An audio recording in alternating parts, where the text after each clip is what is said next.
தமிழின் தலைப்புச் செய்திகள்.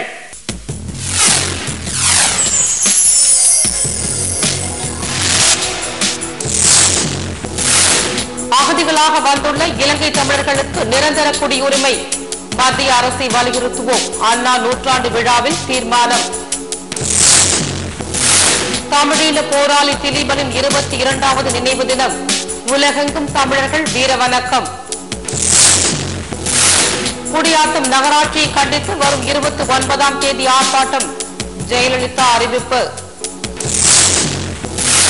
வெங்கடேஷ் பண்ணையாரின் 6வது ஆண்டு வீர வழிபாடு. காவல்துறையினர் தடியடி, பொதுமக்கள் சாலை மறியல். விரிவான செய்திகள். நாம் தமிழர் இயக்கம் சார்பில் இலங்கை அறப்போர் தியாகி திலீபனின் நினைவு அஞ்சலி உலகின் பல்வேறு இடங்களில் நடைபெற்றது. சென்னை முகப்பேறு மேற்கில் நாம் தமிழர் இயக்கம் சார்பில் நடைபெற்ற இந்த நினைவு தின கூட்டத்திற்கு சென்னை மாவட்ட தலைவர் அதியமான் தலைமை தாங்கினார். தமிழ் தேசிய விடுதலை இயக்கத்தை சேர்ந்த செல்வகுமார், திரைப்பட இயக்குநர் சிபி சந்திரன், இயக்குநர் கருப்பு குரல் கைகோ, தாமிரா, சிவகாளிதாசன் உட்பட ஏராளமானோர் கலந்து கொண்டனர்.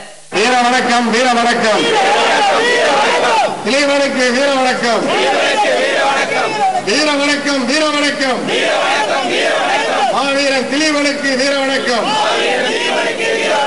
வீர வணக்கம், வீர வணக்கம், மாவீரன் முத்துக்குமாருக்கு வீர வணக்கம்.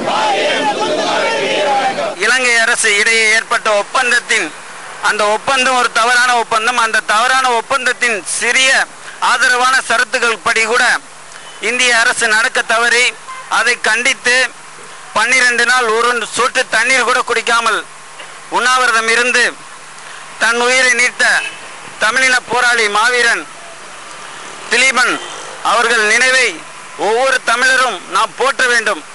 அதை அவர் இறந்து 22 ஆண்டுகள் கழிந்த பின்பும் இந்த இளைய தலைமுறைக்கும் அவரின் தியாகத்தை வெளிப்படுத்தும் விதமாக நாம் இந்த கூட்டத்தை ஏற்பாடு செய்துள்ளோம். விழாவில் இலங்கை தமிழர்கள் படும் அவலத்தை பற்றிய நாடகமாக நடித்து காட்டப்பட்டது. ஆஸ்திரேலிய நாட்டில் சிட்னி நகரில் வாழும் தமிழ் மக்களால் அறப்போர் தியாகி திலீபனின் 22வது நினைவு தினம் கடைபிடிக்கப்பட்டது.